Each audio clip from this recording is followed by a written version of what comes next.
우리 하나님 말씀 같이 한번 보겠습니다. 우리 누가복음 15장 11절부터 24절 말씀이에요. 네, 오늘 말씀은 제가 한 달 전인가 우리 1부, 2부 예배 때 나눴던 말씀입니다. 작년부 예배 때 나눴던 말씀인데 그때 3부 예배 때 연속해서 이 말씀을 전할까 하다가 사실 아껴뒀어요. 이 말씀을. 제 개인적으로 좀 마음이 힘들 때, 그리고 우리 공동체가 좀 어려운 순간에 찾아오면 이 말씀을 전하고 싶다라고 좀 아껴뒀는데 오늘 나누고 싶은 마음이 있었어요. 그래서 이 말씀 좀 같이 들으신 지체들도 있을 건데 또 한번 이 말씀 안에 우리가 집중했으면 좋겠다라는 생각이 듭니다. 15장 11절부터 24절 말씀입니다.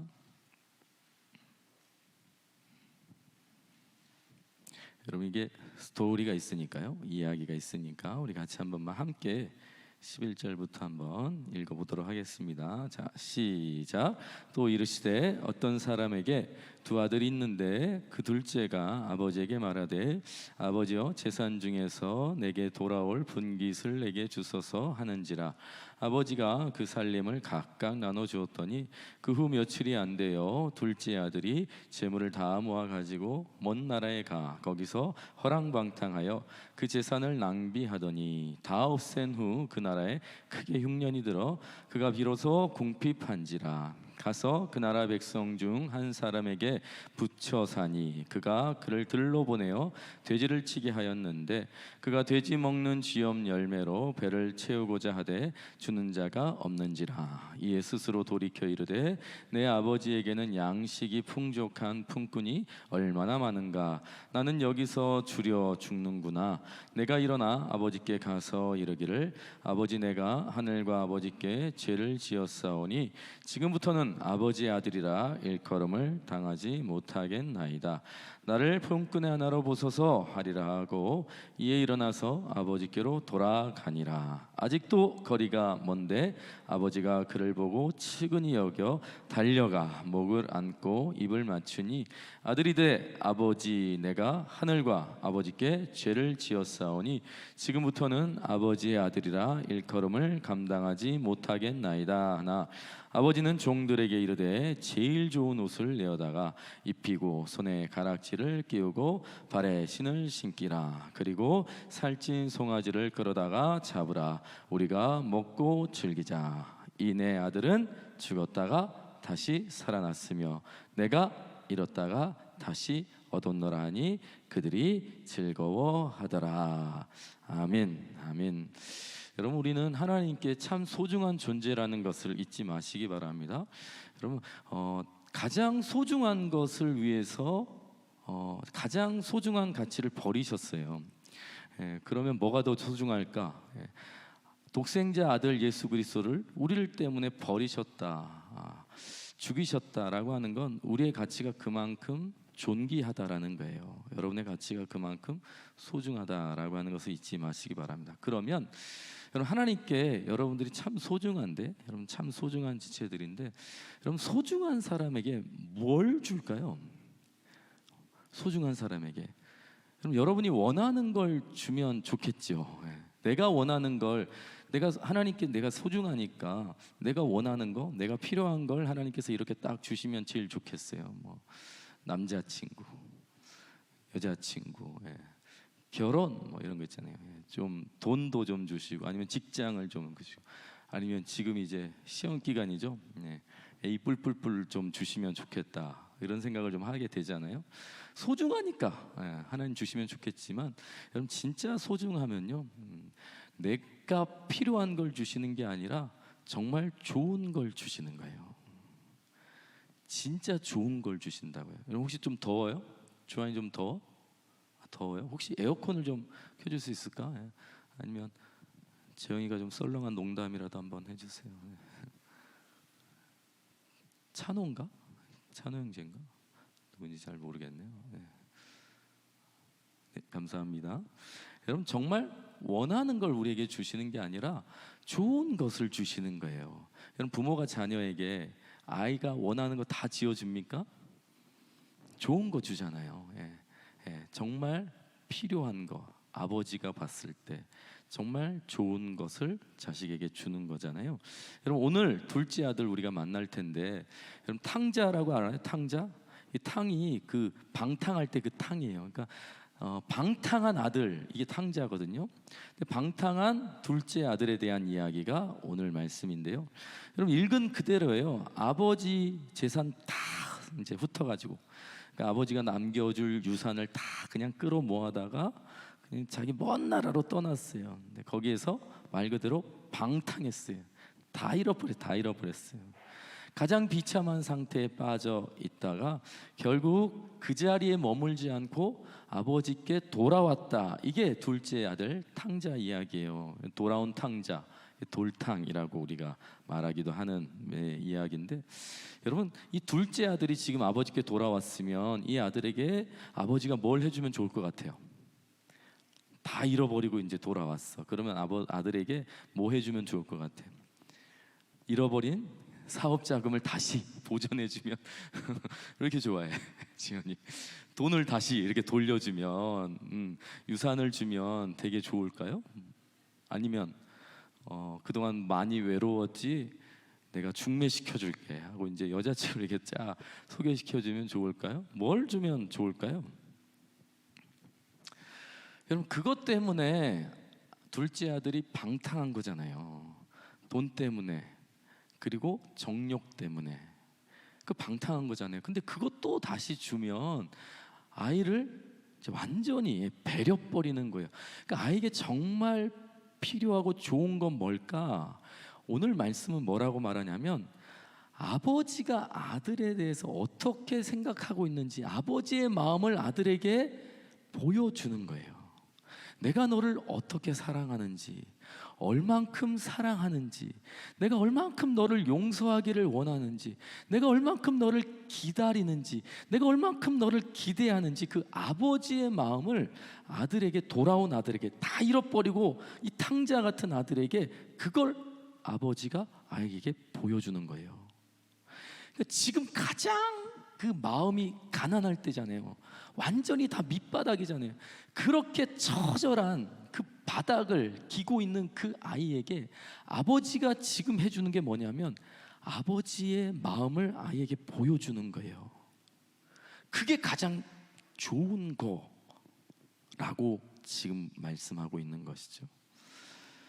여러분 우리 돌탕 얘기를 좀 하면서 하나님 우리를 얼마나 사랑하시는지, 아버지 하나님이 우리를 얼마나 기다리고 계시는지, 아버지 하나님이 우리를 얼마나 용서하기를 원하는지 우리 그 마음을 좀 함께 좀 살펴봤으면 좋겠어요. 첫 번째 우리 돌탕에게 보여주고 싶은 아버지의 마음은요, 내가 잃어버렸다라고 말씀하시는 아버지의 사랑이에요. 내가 잃어버렸다고 말씀하시는 아버지의 사랑이에요. 여러분 15장 24절에 보면 이런 말씀이, 이게 너무 신기한 말씀이거든요. 이 내 아들은 죽었다가 다시 살았으며 뭐라고요? 그 다음에 내가 잃었다가 다시 얻었다는 거예요. 이게 32절에도 똑같이 반복되거든요. 네 동생은 죽었다가 살아났고 누가 잃었다고요? 내가 잃었다가 얻었다라고 말하는 거예요. 여러분 내가 지금 집중하는 한 단어는 뭘까요? 내가.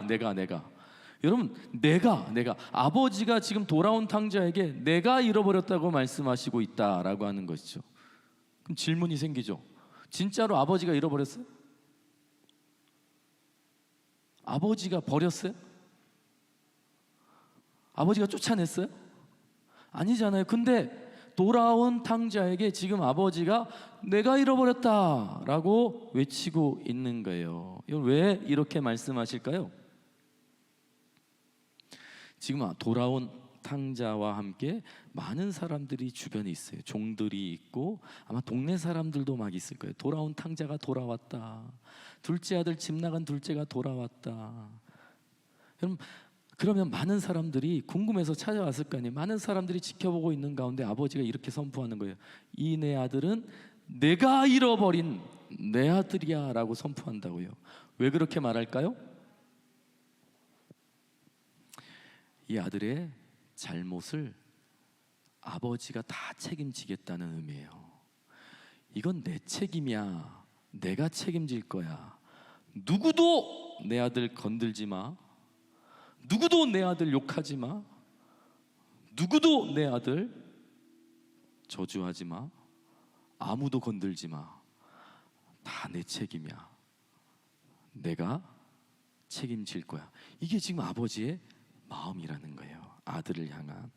여러분, 사실 이 둘째 아들은요, 유대 법에 의하면 죽어 마땅한 인간이에요. 여러분 12절에 보면요, 그 둘째가 아버지에게 말하되 아버지여 재산 중에서 내게 돌아올 분깃을 내게 주소서 하는지라. 여러분 지금 유산을 달라고 하는 거잖아요. 근데 유산은 언제 받을 거예요, 여러분? 시퍼렇게 아버지가 살아 계신데, 엄마 살아 계신데 유산 달라고 하는 그 파렴치한 있어 없어요? 없잖아요. 죽은 다음에 받는 게 유산이라고. 그런데 지금 이 아들이 죽지도 않은 시퍼렇게 살아 계신 아버지한테 내 유산 달라고 말하는 거예요. 그러면 이건 뭐예요? 이건 유대 사회에서 사실 뿐만 아니라 우리 인륜지 대사죠. 인간이 안 된 거죠. 이건 인간이 안 된 거죠. 예의가 없는 거잖아요. 아주 이건 파렴치한이에요. 근데 유대 법에서는, 유대 사회에서는 정말 이건 죽을 인간이요, 죽일 놈이에요, 죽일 놈. 둘째로 13절에 보면요, 둘째 아들이 재물을 다 모아가지고 먼 나라로 떠났다라고 합니다. 그럼 어떤 나라로 떠났다고요? 뭐 영국, 프랑스, 미국 이런 데 아니고 그냥 먼 나라. 먼 나라. 무슨 말이에요? 아버지가 있는 곳, 아버지의 집에서 정말 아버지가 찾아오지 못할 만큼 멀리 도망쳤다는 거예요. 아주 인연을 끊고 있다는 의미죠. 불효자식이에요. 그럼 자식의 도리가 뭐겠어요? 먼 나라 가겠다는 건 뭐예요? 유산 다 챙겨가지고 먼 나라 가겠다는 것은 부모를 복양하겠다는 거야, 말겠다는 거야? 안 하겠다는 거잖아요. 불효자식, 이 호래자식, 나쁜 놈이에요, 나쁜 놈. 그럼 13절에 먼 나라로 가서 거기서 뭐 했다고요? 허랑방탕하여 그 재산을 낭비했대요. 여러분, 그 귀한 아버지의 재산을 얼마나 피땀 흘려서 모았을까요? 물론 자녀에게 물려주시겠죠. 그런데 그 귀한 재산을 한꺼번에 가져다가 그냥 허랑방탕해 버린 거예요. 뭐 했는지 대략 감이 오시죠? 허랑방탕하려면 해보신 분들 알잖아. 돈 어떻게 한꺼번에 쓰겠어요? 정상적으로 쓰지 않았을 거 여러분 예상되잖아요. 어디 클럽 갔을 거고, 어디 도박장 갔을 거고, 어디 그 자매질 했을 거고, 뻔하죠. 뭐 자매, 죄송합니다, 그건 아니죠. 여자 그거죠. 뻔했어요. 돈 그렇게 썼을 거라고요, 한꺼번에. 여러분, 이런 인간은 신명기 21장 20절부터 21절에 보면 이게 율법에 나오는데요, 분명하게 나와요. 여러분 다 읽을 필요 없어요. 21절 중반에 보면 그 성읍의 모든 사람들이 그를 뭘로 하라, 어떻게 하라고요? 돌로 쳐 죽일 인간이라는 거예요. 지금 인간은 그냥 불효자식, 호래자식, 이 파렴치한은 그냥 돌에 맞아 죽는 게 차라리 낫다. 이게 법이에요. 유대 사회 법이었다고요. 근데 이 돌탕, 이 돌아온 둘째 아들에 대해서, 이 무례하고 무책임하고 개념 없는 아들에 대해서 돌아온 아이를 향해 아버지가 했던 말이 뭐예요? 내 잘못이다, 내 책임이다 라고 말하는 거예요. 고린도전서 13장에 보면 유명한 말씀이 있어요. 사랑은 오래 참고, 사랑은 온유하며, 시기하지 아니하며, 자랑도 하지 않고, 교만하지 않는데요. 여러분, 사랑이요, 놀랍게도 주어입니다. 사랑하는 사람이 주체예요. 그러니까 내가 우리 하은이를 사랑합니다 라고 했는데 하은이가 됐어요, 짜증나, 재수없어 이러면 너 어떻게 그럴 수 있니? 이렇게 할 수 없다는 거예요. 사랑하는 사람이 내가 하은이를 사랑했다 그러면 내가 책임지는 거예요. 제가 사랑을 받는지 안 받는지는 중요하지 않아요. 성경이 말하는 고린도전서 13장에 이 사랑은 주체라는 거예요. 사랑하는 자가 책임지는 것이고, 사랑하는 자가 주도권을 가지는 거예요. 받는 자의 태도나 이 사람의 상태는 중요하지 않다는 거예요. 사랑은 주도적인 거예요. 그래서 하나님은 사랑이시다라고 표현하는 이유가 거기에요. 우리는 받을 사랑 자격도 안 되고 사실 받지도 않는데 그 하나님의 사랑은 주도적이라는 거예요. 단 한 번도 변하지 않고 우리의 태도나 자세에 의해서 그게 변질되지 않는다는 거예요. 희미해지지 않는다는 거예요. 이게 사랑의 주도성인데 고린도전서 13장이 그거 말하는 거예요. 사랑은 오래 참고, 사랑은 사랑은 온유하고 사랑은 시기하지 않는다는 거예요. 사랑은 사랑하는 자가 책임지는 성품이다라고 하는 것이죠. 그런데 우리는 계속 사랑하며 요구하잖아요. 내가 이만큼 사랑했으니까 하느니 너 내가 이만큼 사랑했는데 어떻게 배신할 수 있어? 사실 이거는 인간적인 사랑이에요. 인간적인 사랑이에요. 하나님의 사랑은 그러지 않아요. 내가 주체가 되고 내가 책임을 지는 거예요. 그러니까 지금 이 단순히 아버지가 둘째 아들 사랑하는 것을 지금 말하려는 것이 아니라 하나님께서 우리를 어떻게 사랑하는지를 이 이야기를 통해서 보여주고 싶은 거예요. 여러분, 이 땅에 제가 처음 들어왔을 때 다 알잖아요. 죄의 열매가 뭐예요? 전가, 책임 전가. 네 때문이야 라고 하잖아요. 창세기 3장 12절 같이 한번, 이건 너무 중요한 말씀이에요. 형제들 잘 읽어야 돼. 이건 너무 중요한 말씀. 형제들 정신 차리고 읽으셔야 돼요. 시작. 아담이 이르되 하나님이 주셔서 나와 함께 있게 하신 여자 그가 그 나무 열매를 내게 주므로 내가 먹었나이다. 여러분, 진짜 설마 여자가 줬다고 해도 남자가 어떻게 해야 돼요? 그런 남자 사귀세요. 그런 남자랑 사귀어야 돼요, 여러분. 그런 남자 되셔야 돼요. 비록 좀 자매가 실수해도 그거 누가 품어야 되겠어요? 여러분, 지금 에덴 동산에 인격적인 존재는 하나님, 아담, 하와 세 존재밖에 없는데, 여러분 다 보세요. 하나님이 내게 주신 그 여자잖아요. 자기만 빼고 다 잘못 있다는 거예요. 하나님께서 내게 주신 그 여자 때문에 내가 먹었습니다. 저 여자 때문입니다. 이렇게 책임 전가하는 거잖아요. 이 세상의 문제도 똑같아요. 여러분 잘 살펴보면 다 책임 전가합니다. 쟤 때문이야, 목사 때문이야, 교회 때문이야, 저 인간 때문이야, 순장 때문이야, 회장 때문이야, 부회장 때문이야. 다 책임. 순원 때문이야, 엄마 때문이야, 아빠 때문이야, 동생 때문이야, 언니 때문이야. 그럼 문제를 잘 살펴보면 다 거기에는 책임 전가가 숨어 있어요. 그게 죄의 정체예요. 죄의 정체예요. 여러분, 그래서 이 세상의 소망은 뭐냐?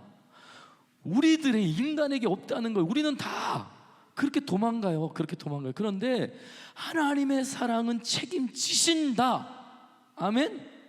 하나님의 사랑이 소망인 이유는 우리의 약점과 아픔과 우리의 문제, 우리의 죄의 열매를 해결할 수 있는 유일한 사랑을 가지신 분이 하나님이시기 때문에 그 사랑을 붙들면 소망이 생긴다. 하나님의 사랑이 우리의 문제를 해결한다. 다 책임 전가하는데 유일하게 이 문제를 감싸지고 십자가에 죽으시고 그 죽음으로 끝난 게 아니라 부활 승천하셔서 끝까지 우리를 붙드신 분이 예수 그리스도. 여러분, 이 사랑이 우리에게 있다라고 하는 거예요. 그래서 소망이 있는 거예요. 이게 첫 번째, 내가 책임질게 하는 이 하나님 아버지의 사랑. 두 번째, 어떤 걸 보여주고 싶으신가? 나를 찾으시는 마음이에요. 너를 정말 기다리시는 마음. 우리 혜민아, 정말 하나님께서 우리를 기다리시고 있는 그 하나님의 찾으시는 마음이 두 번째 마음인데요. 17절에 보시면요, 이에 스스로 돌이켜 이르되 내 아버지에게 양식이 풍족한 품꾼이 얼마나 많은가. 나는 여기서 줄여 죽는구나. 여기서 아주 특이한 표현이 뭐냐면 이에 스스로 돌이켜라고 하는 표현이에요. 자, 보세요. 이에 스스로 돌이켜. 자기 자신을 이렇게 돌이켜 봤다는 거예요. 자기 자신을 거울로 이렇게 비춰봤다는 거예요. 그러니까 이 탕자가 이 고백을 할 때 사실 이는 어디 있었냐면 15절에 보면, 맨 끝에 보면 돼지를 치고 있었거든요. 그러니까 지금 돼지우리 속에서 자기를 이렇게 비춰본 거예요. 내 인생 얼마나 냄새 나는가, 내 인생 얼마나 비참한가, 내 인생 얼마나 더러운가. 돼지우리 속에서 자기 자신을 지금 비춰보고 있는 거예요. 그러면 상식적으로 무슨 소망이 있겠어요? 그 많던 재산 막 떵떵거리면서 살 때는 몰랐죠. 근데 다 잃어버렸다고요. 그리고 이제 자기가 할 수 있는 게 그냥 돼지 치는 일이에요. 유대인이잖아요. 유대인들은 원래 그 돼지하고는 상관없는 거 알죠? 원래 돼지를 만지지도 않고 부정한 동물이라서 키우지도 않아요. 그런데 지금 이 유대인이 먼 나라에서 돼지 치고 있는 짓을 한다고요. 그러니까 정말 세상에서 진짜 하면 안 되는 일에 나락에 지금 있는 거예요, 둘째 아들이. 근데 그때 자기 자신이 이렇게 돌아봤어요. 어떤 생각이 들 것 같아요, 여러분? 여러분, 그런 상태에서는 결정하는 게 뻔해요. 이 세상에서 더 이상 내가 기댈 곳이 없어. 이 세상에서 내가 더 이상 소망이 없어. 갈 곳이 없어. 그러면 결정하는 건 뭐일 것 같아? 이 세상에서 길이 없다고 느껴질 때 끊는 거잖아요. 끊는 거죠. 이 세상에 길이 없으니까, 더 이상 기댈 곳이 없으니까 그냥 끊는 거예요. 죽는 거예요. 가룟 유다가 사실 잘 보여주죠. 마태복음 27장 3절에 보면요, 유다가요 그의 정죄됨을 보고 스스로 뉘우쳤다 표현 보이세요? 27장 5절에 보면 유다가 은을 성소에 던져놓고 물러가서 뭐 했다고요? 여러분, 이건 갈 곳 없는 사람의 종말을 정확하게 보여주는 그림이에요. 이 땅에서 갈 곳이 없어. 그러면 저렇게 결정한다는 거예요. 그럼 근데 놀라운 사실이죠. 가룟 유다하고 탕자랑요 상황은 달라도 아주 비슷해. 똑같이 배신했거든요. 똑같이 도망쳤거든요. 근데 둘 다 스스로 돌이켜 본 거예요. 가룟 유다도 자기 자신을 뉘우쳐서 돌이켜 봤고요, 탕자도 자기 자신이 이렇게 돌아봤다고요. 그런데 가룟 유다는 자살했어. 탕자는 아버지께로 돌아왔어. 전혀 다른 결정을 하게 되었다. 여러분, 이게 도대체 어떻게 된 건가? 똑같은 상황인 것 같아요. 똑같이 나락인 것 같아요. 그런데 한 사람은 정말 갈 곳이 없어서 세상에서 목숨을 끊어. 그런데 또 다른 사람은 아버지를 선택하고 돌아온다고요. 어떻게 이런 결정을 할 수 있을까? 제가 이게 너무 궁금해가지고 책을 여러 군데 막 살피다가 아주 스쳐 지나가듯이 한 단어를 발견했는데, 그게 뭐냐면요, 성령의 인도라고 하는 표현이에요. 성령의 인도. 이게 무슨 말이냐면, 우리의 실력과 수준으로는 결정하는 게 뻔하다는 거예요. 죽음이라는 거예요. 그냥 자살하는 거예요. 갈 곳이 없으니까. 죄인이 스스로 죽음을 결정하는 건 어쩌면 당연한 거잖아요. 죄의 삭은 뭐예요? 사망이니까. 죄인이 아무 소망이 없으니까 그냥 죽는 거예요. 아버지께, 하나님께, 그리고 살려고 하는 힘이 하나도 없으니까 그냥 죽는 거예요. 그런데 이 죄인에게 하나님이라고 하는 성령님이 우리 안에 계시면서 그분이 하시는 일이 있는데, 아무 소망 없는 자를 붙들어 가지고 아버지의 집으로 돌이키게 한다는 거예요. 살 소망을 주신다는 거예요. 일어날 힘을 주신다는 거예요. 이게 성령의 인도가 둘째 아들에게 있었다라고 하는 이야기였어요. 다 끊어져 버렸어요. 소망이 하나도 없다고요. 여러분, 그는 유대인으로 다시 돌아갈 수 없어요. 돌에 맞아 죽을 거이기 때문에. 그가 먼 나라로 왔다고요. 아버지하고 완전히 단절했어요. 다 잃어버렸어. 허랑방탕했다고요. 더 이상 선택할 게 없어요. 그러니까 죽어야죠. 꺼져버린 소망. 근데 성령 하나님이 그 아들을 붙들어서 아버지의 집으로 인도했다라고 하는 것입니다. 이게 믿어지세요? 이게? 여러분, 이게 공허한 소리가 아니라 실제로 지금도 일어나는 일이에요. 우리 안에서도 충분히 발견됩니다. 여러분하고 공감이 될지 안 될지 모르겠는데, 한날은 저기 잠옷실에 있는 엄마가 저한테 기도 제목, 소원을 이야기한 적이 있어요. 잠옷실이 어떤 곳인지 알죠? 아기 들쳐업고 예배드리는 공간이잖아요. 구별되어 있는 공간에 어머니가 저한테, 목사님, 저의 소원은, 그래서 뭔지 궁금해서 이렇게 귀를 기울여서 들어봤는데, 본당에서 예배드리는 거예요, 이렇게 얘기했어요. 저의 소원은 본당에서 예배드리는 거예요. 공감 안 할 줄 알았어요, 여러분들이. 여러분, 아기 들쳐업고 저 잠옷실에서 애기들과 막 씨름하면서 예배 드리는 거 사실 쉽지 않거든요. 예배가 제대로 드려질 리가 없잖아요. 그 아이의 엄마의 소원이 본당에서 정말 말씀에 집중하고 찬양에 집중하고 기도하면서 예배 드리고 싶다, 이런 얘기였어요. 여러분, 한번 상식적으로 생각해 보세요. 엄마들이 애한테 막 시달렸어. 지쳤어요. 그러면 아주 상식적으로 소원이 뭐가 되어야 되겠어요? 지쳤다고요. 힘들다고요. 막 공부하다가 여러분들 지쳤어. 힘들어. 피곤해. 그러면 소원이 뭐가 되어야겠어요? 아이 엄마의 소원이 뭐가 되어야겠어요? 도망가고 싶어요. 이런 거 아니겠어요? 친정 가고 싶어요. 애 없는 곳으로 가고 싶어요.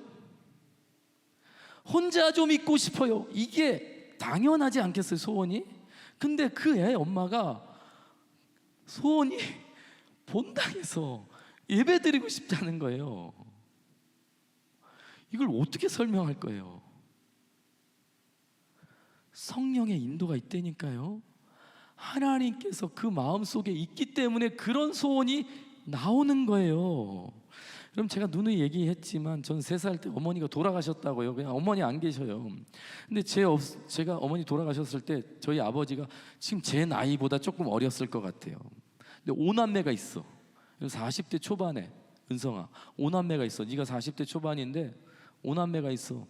은성이, 하은이, 그리고 긴성이, 뭐 채성이, 뭐 이런, 하여튼 5명 있어. 어떻게 할 거야? 근데 엄마가 없어. 이제 아내가 사라졌어. 어떻게 할 거예요? 키울 능력이 없어가지고요. 저희 아버지가 키울 능력이 없어가지고 저하고 형을 그냥 시골로 보내고 누나 셋을 데리고 딴 곳으로 가버렸어요. 여러분, 저는 시골에서 그냥 나도 모르게 왜 갑자기 내가 여기 와 있는지 이해할 수 없는 상황 속에서 그냥 버려졌다고요. 그냥 던져졌어요. 전라남도 여천군 남면 안돌이 혼자 사는 할머니, 그냥 형이랑 같이 버려졌어요. 그냥 던져졌다고요. 거기서 들은 소리는 불우이웃이었어요. 저는 그냥 불우이웃이었어요. 가난한 혼자 사는 할머니 손자였다고요. 애들이 하는 말이 뭐냐면 말 못하는 아이, 가난한 아이, 도와야 될 친구. 그렇게 제가 어린 시절을 보냈다고요. 태생적으로 저는 자리에 뭐 앉은 자리에 풀도 안 난다는 채씨, 그리고 뭐 MBTI로 굳이 따지면 여러분 그 극내향적인 거 뭐예요? 이야 아이야? 아이. 그런 아이, 아주 유치한 아이, 소심한 아이, 제가 그런 사람이었다고요. A형. 또 막내였거든요. 그러니까 여러분 죄송하지만 제가 저희가 유산을 한번 한 적이 있는데 사실 그 아이를 갖고 나서 제가 그런 기도를 했어요. 왜 그런 기도를 했을지 모르겠지만 제 마음이 정말 간절했겠죠. 하나님, 이 아이는 저를 닮지 않았으면 좋겠습니다 라고 기도했어요. 어린 아이 때 내 모습이 어떤지 제가 너무 잘 아니까 최소한 이 아이는 내 어린 시절은 닮지 않았으면 좋겠다라고 말할 만큼 제 과거는 너무 비참했다고요. 여러분, 그러면 제가 어떻게 살아야지 자연스럽겠어요? 여러분, 그렇게 버려졌잖아요. 그냥 던져졌잖아요. 그러면 세상을 저주하고 살든지 남 탓하며 살든지, 저 인간 저놈, 우리 아버지지만 진짜, 여러분 그렇게 무책임하게 살든지 아니면 복수하며 살든지 독하게 살든지 해야 되는데, 여러분, 국민 여러분, 제가요 그런 소리를 단 한 번도 들어본 적이 없어요. 아유, 목사님은 참 곱게 잘하신 것 같아요. 이런 얘기를 제가 너무 많이 들었어요. 곱게 잘했대, 곱게. 단 한 번도 곱게 잘한 사람이 아닌데 그렇게 잘한 것 같지 않아요? 아니야. 최소한 지금 제가 이 자리에 있을 만한 존재는 아니라는 거 제가 확실해요. 제가 그 어린 시절에 그렇게 살다가 아버지께서 이제 콜링했어요. 인천으로 콜링했는데 딱 가보니까 개척교회를 하고 계시더라고요. 여러분, 시골 할머니 집에서 사는 것보다 개척교회 자식으로 사는 게 한 100배는 더 어려워요. 눈치 봐야 되지, 가난하지, 치사한 일이 얼마나 많은지 몰라요. 그래서 제가 죽어도 목사는 안 하겠다고 했다고요. 그런데 지금 목사를 하고 있어요. 여러분, 이거 뭘로 설명할 거예요? 나는 성령님이 존재하지 않는 이상 저는 지금 존재할 수 없다라고 저는 확신하는 사람이에요. 제가 증인이에요. 하나님의 이끄심이 있다. 반드시 있다. 하나님 그냥 버려두지 않는다. 성령님께서 반드시 우리를 이끄신다. 그냥 차가워진 이 세상에서 그냥 이렇게 동사해버릴 것 같은 인생도 하나님께서 하나님의 자녀라면 반드시 이끌어내어서 따뜻한 하나님의 품으로 부르신다. 반드시 이 세상의 그 빈자리, 돈의 빈자리, 부모의 빈자리, 상처, 고통, 아픔, 그 빈자리를 하나님께서, 사랑의 하나님께서 반드시 채워주신다. 우울증으로 살 인생인데 여러분 만족하며 감사할 수 있는 인생으로 살게 하신다. 이게 제 증인이라고, 제가 증인이라고요. 여러분도 증인이에요. 여러분도 증인이에요. 나이 많은 학생들 있잖아요. 공부하기 힘들죠. 젊은 학생들도 공부하기 힘들죠. 요즘 코로나 시대에 이렇게 공부하는 거 쉽지 않아요. 어떤 친구는 관계가 안 돼가지고 만난 친구들하고 이렇게 교제를 해본 적이 없어가지고 학교가 가면 뭐 왕따 당한다고 얘기해요. 왕따. 가는 게 힘들고 어렵다. 학교 가기 싫다. 막 대학생인데. 그럼 취준생들, 직장에서 불편한 마음으로 살아가는 사람들, 코로나 때문에. 그럼 세상살이 피곤한 인간들이 사실 다 우리 여기 있잖아요. 근데 왜 여기 있어요? 상식적으로 자연스럽게 생각하면 여행 가야지, 여행 가야지, 놀러 가야지, 잠자야지, 쉬어야지. 왜 여기에서? 한국교회는 신뢰도가 바닥이랍니다. 목사님들이 너무 잘못을 많이 해가지고 뉴스에서 아주 뭐 거리만 한번 생기면요 그냥 네티즌들이 그냥 막 와가지고 무슨 이리처럼 와가지고 막 득달같이 한국교회가 너덜너덜해졌어요. 너덜너덜해졌어요. 신뢰도가 없다고요. 근데 여러분 왜 교회 와 계세요? 불교도 아니고 유교도 아니고 왜 교회 와 계시냐고요. 어떤 지체 그랬어요. 목사님 정들어서 괜찮아요. 그래도 맞죠. 그런데 여러분 정 때문에 내 피 같은 돈을 헌금하면서 내 살 같은 시간을 헌금하면서 드리면서 이 젊음의 때를 하나님 앞에 이 황금의 시간을 예배 드린다고요. 이건 상식적으로 생각해서 이거는 전혀 부자연스러운 일이에요. 그런데 상식적으로 자연스럽게 여러분들이 하고 있잖아요. 그건 성령님이 인도하신다는 거예요. 여러분 안에 하나님께서 인도하고 계시다는 것을 믿으시기 바랍니다. 여러분들이 느끼든지 느끼지 않든지 여러분 이건 확신을 할 수 있어요. 확신할 수 있어요. 보이지 않는 손이 여러분들 붙들고 있는 거예요.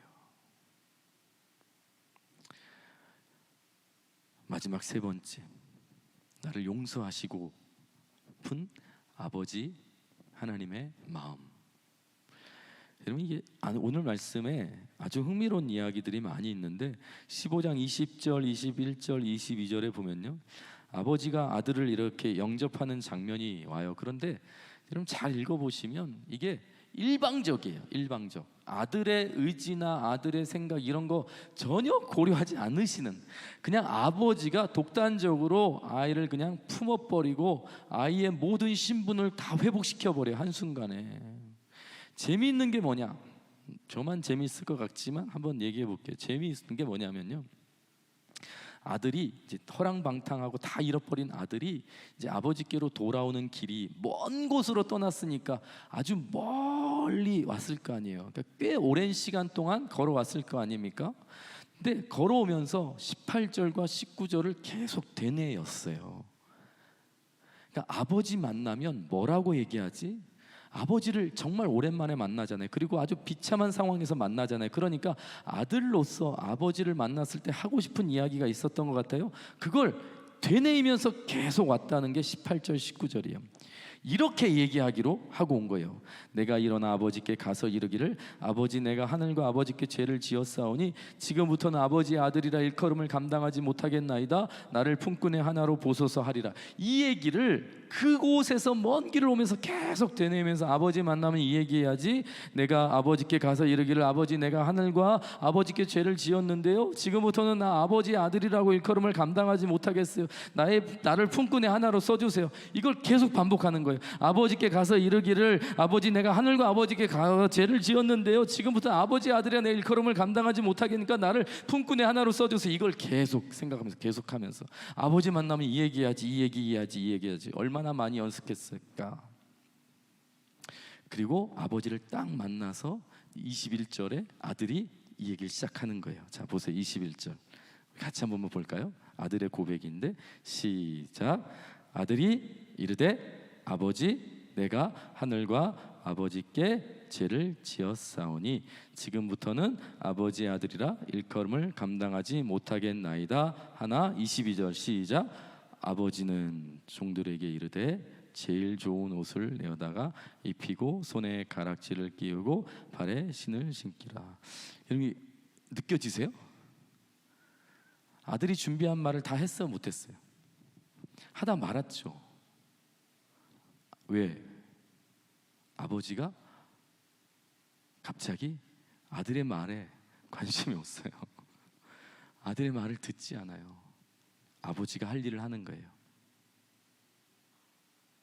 제일 좋은 옷을 내어다가 입히고 손에 가락지 끼우고 발에 신을 신기라.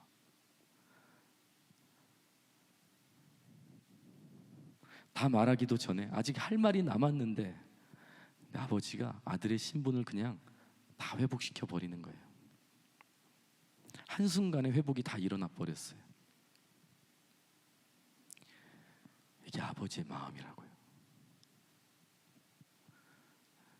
제가 이런 잘못을 했는데요, 나 이렇게 못 살았는데요, 하나님 저 이것밖에 안 되는 존재인데요, 이렇게 얘기하면 하나님 뭐라 그러실 것 같아요?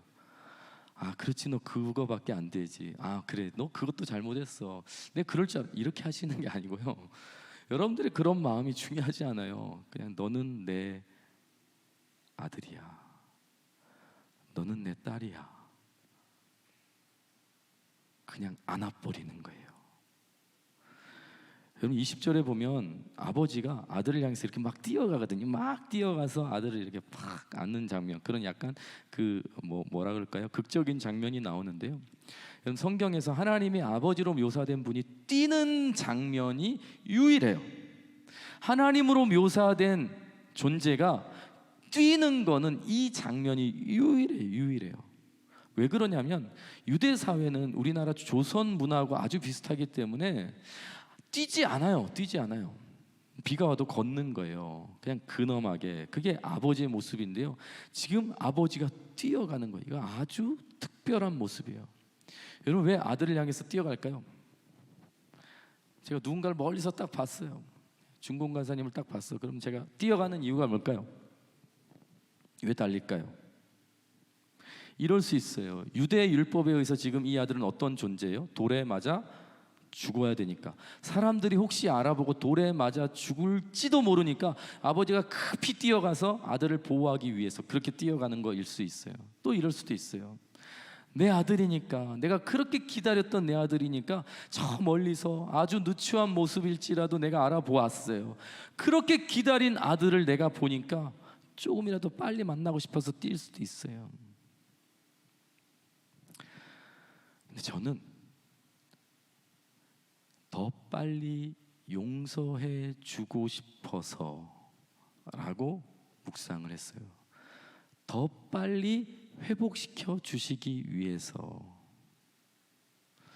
여러분, 여러분의 엄마나 아버지가요, 여러분들이 어릴 때 콧물을 흘린 적 있잖아요. 송주가 콧물을 흘리면 아버지가 어떻게 할 것 같아요? 예, 지도새도 모르게 그냥 아버지가 손으로 훅 붙어버려요. 소변 대변이라도 지리면요, 어느새 부모는 그 수치를, 아이의 수치를 그냥 다 닦아주고 있어요. 부모는 따지지 않아요. 재지 않아요. 계산하지 않아요. 그냥 내 아이가 혹시라도 수치를 당할 일이 생기면요, 그냥 아버지, 그냥 우리 엄마가 그냥 다 씻어버리는 거예요. 닦아버리는 거예요. 그게 부모의 마음이잖아요. 하나님이 그거 하고 계시는 거예요. 여러분 탕자를 보니까 금방 옷 입히고 금방 가락지 끼우고 금방 내 아들이라고 선포하는 것은 내 아들이 얼마나 오랫동안 두려움에 떨고 있었을까. 아버지가 생각하니까 그게 느껴지는 거예요. 내 아이가 얼마나 수치감을 가지고 이 길을 걸어왔을까. 얼마나 오랫동안 죄책감에 쌓여서 이 길을 걸어왔을까. 얼마나 버려진 고아처럼 내 새끼가 혼자서 이 길을 걸어왔을까. 내 아이의 마음을 생각해 보니까 아버지가 그냥 있을 수 없는 거예요. 그러니까 뛰어가는 거예요. 빨리 씻겨주고 싶은 거예요. 빨리 회복시켜주고 싶은 거예요. 빨리 괜찮다라고 말씀해 주고 싶은 거예요. 이게 아버지의 마음이라고요. 여러분, 아버지는 이미 아이를 용서했어요. 아이를 이미 용서했어요. 그가 뭔 짓을 해도 아버지는 용서했어요. 그런데 왜 뛰어가겠어요? 내 아이가 혹시라도 수치와 죄책감에 빠져 살고 있지 않을까? 그 마음속에 그냥 허우적대고 있지 않을까? 그래서 아버지가 뛰어가는 거예요. 괜찮다라고 말을 해주고 싶은 거죠. 빨리 그 수치를 닦아주고 싶은 거예요. 이게 하나님의 마음이라고 하는 것입니다. 여러분, 왜 자꾸 하나님께서 회개하라 회개하라 회개하라 그럴 거예요? 여러분, 용서라고 하는 것은 이미 십자가에 이루어졌다며요. 그런데 왜 우리 보고 회개하라 그러겠어요? 여러분들이 하나님의 사랑을 온전히 받아들이지 못하니까, 여러분들이 죄책감에 시달리니까, 여러분들이 그 수치감에 시달리니까, 여러분들을 위해서예요. 여러분들을 위해서. 여러분들이 고백하고 자백하고 여러분들이 하나님 앞에 엎드려서 그 마음, 하나님의 용서의 마음을 빨리 여러분들이 이해하고 용납하고 수납하고 받아들이게 하기 위해서, 빨리 씻어주기 위해서 하나님께서 우리에게 회개하라, 용서해라, 사랑해라 말씀하신다고요. 반주를 좀 부탁할까요? 하나님께서 저와 여러분을 책임지신다는 거 잊지 마시기 바랍니다. 저는 아직도 가난한데요. 아직도 가진 게 없는데요. 저는 아직도 공부해야 되는데요. 저 열심히 공부해야 되는데요. 아직 미래가 준비되지 않았는데요. 여러분, 준비되면 좋겠지만 준비되지 않아도, 준비가 좀 미흡해도 여러분들 끝까지 붙들고 있는 존재가 있다는 것에 소망을 가지셨으면 좋겠습니다.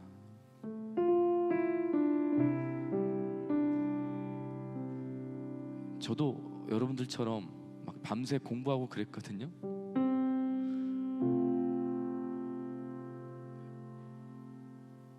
그때 생각하면 많이 힘들고 피곤했던 것 같아요. 저도 직장 때문에 고민한 적이 많아요. 직장 때문에.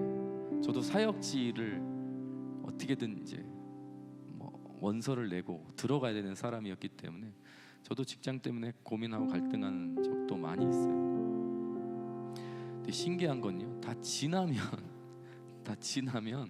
그냥 추억으로 남아요. 추억으로 남아요. 다 추억으로 남아요. 제가 저번에 말씀드렸잖아요.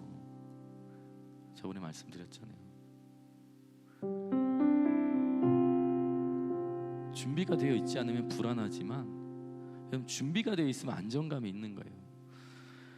여러분, 우리는 영원한 천국이 준비된 존재라는 것을 잊지 마셨으면 좋겠어요. 이 땅에서 우리가 치열하게 살아가다가 좀 무너져도 여러분, 그것 때문에 여러분들이 죽지 않아요. 그것 때문에 여러분들이 망하지 않아요.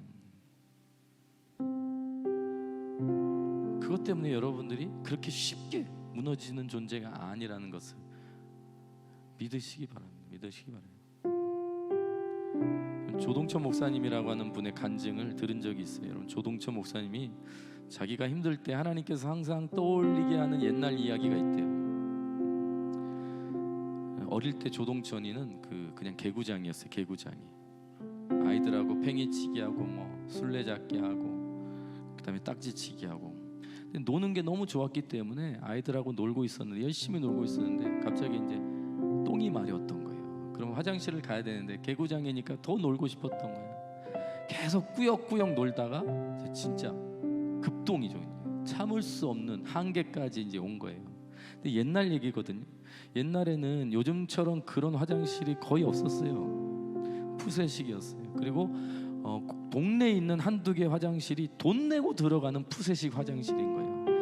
주인이 지키고 있고 아저씨가 지키고 있고 10원씩 20원씩 내고 화장실을 이용하는 그런 동네 화장실이었는데, 이 아이가 너무 급해가지고 놀다가 급해가지고 그냥 뛰어 들어간 거예요, 화장실에. 근데 돈을 안 내고 그냥 들어가서 그냥 이게 내리고 그냥 쌌는데, 아저씨가 화가 나가지고 돈 안 내고 갔다고, 또 개구장이니까 아저씨가 일부러 가가지고 문을 확 열어가지고 이 똥천이 돈도 안 내고 똥 싼다고 이렇게 갑자기 문을 열고 소리를 버럭 지르니까 얘가 놀래가지고 빠져버린 거예요. 그 사이로 그냥 빠져버리는 거예요. 진짜 빠진 거예요. 근데 이제 예수를 믿었나 봐요. 손을 이렇게 뻗어가지고 반만 빠졌대. 반만 빠져서 이제 겨우 이제 나왔는데, 여러분 그 이 밑이 완전히 다 그걸로 범벅인 거예요. 그러고 이제 밖을 나오는데 그런 상황이 뻔하잖아요. 동네 아이들이 막 똥천이는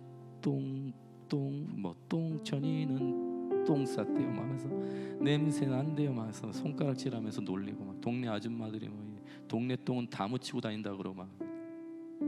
이 소식을 아버지가 듣고 동천이 아버지가 이제 이 동천이에게 뛰어오는 거예요.